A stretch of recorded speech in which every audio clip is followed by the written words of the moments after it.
More than 1 million doctors received some kind of payment from a pharmaceutical or medical device company last year. As part of our medical device dangers investigation, the KVUE defenders discovered this information is something you can find out and something you should be asking your doctor about. Like a game of cards, medical devices carry their share of risk. There's a chance you'll feel better, but they may also make you feel worse.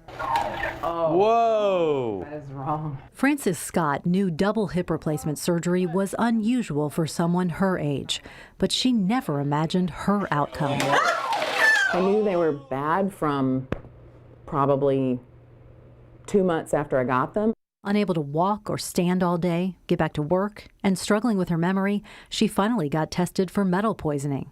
It came back so high that had I been being poisoned by, let's say, workplace exposure, OSHA would have come in and shut down my workplace. But because I was being exposed by a device implanted in my body, you know, what do we do about that? It took her years to find a doctor to remove them. Along the way, learning information she wishes she'd known before her surgery. There was no way to find out if he was in bed with the companies or getting paid to, you know, consult with these companies.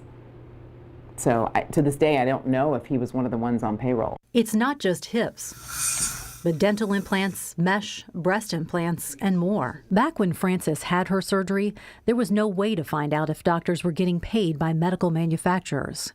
Now you can.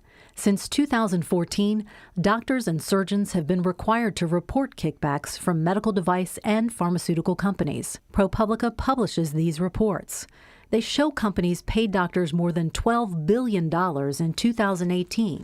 More than 2,500 physicians received at least $500,000 in the past 5 years. Physicians aren't necessarily implicitly biased because of the dollars. Austin orthopedic surgeon Tyler Goldberg is among the highest paid in the Austin area. A board-certified surgeon for 14 years, he also teaches, researches, and designs medical devices. This has been put in 31,000 times around the world. His cutting-edge technology has helped patients like Jim Warren walk again. Now I'm pain-free. Jim had to have both hips and a knee replaced. For him, the amount of money Dr. Goldberg makes on the side is a non-issue. There are rewards for being talented like that and being able to come up with new ideas, new designs, new devices, so I don't really have a problem with it.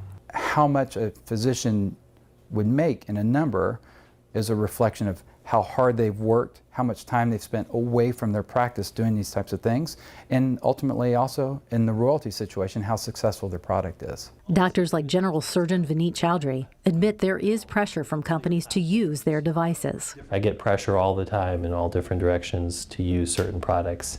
But again, you know, it's up to us to use our judgment to know if and when it's appropriate to do something. Does receiving money from a medical device manufacturer cloud your judgment as to what you put in people? The money aspect, absolutely not. The things I design, I'd have to say, sure.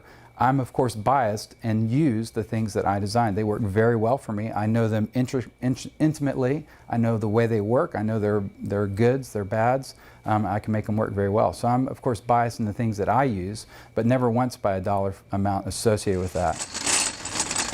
This whole thing really sickens me. The business of medicine is something Frances Scott wishes she had known more about before getting metal on metal hips. There are plenty of doctors who don't take these lucrative consulting agreement arrangements, but some do. Nearly 10 years later, even with new hips, Frances is forced to use a walker most days.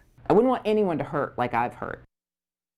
You can check to see if your doctor receives any money from pharmaceutical or medical device companies in this story at KVUE.com. For the KVUE Defenders, I'm Terry Gruca. A lot of good information people need to remember and need to know if they're going in to get a procedure like that done. Yeah, Terry's doing a great job keeping up with that story. That's impacting a lot of people, not just locally, but across the nation. That's right. And you can find all of her medical malpractice stories on our website, KVUE.com.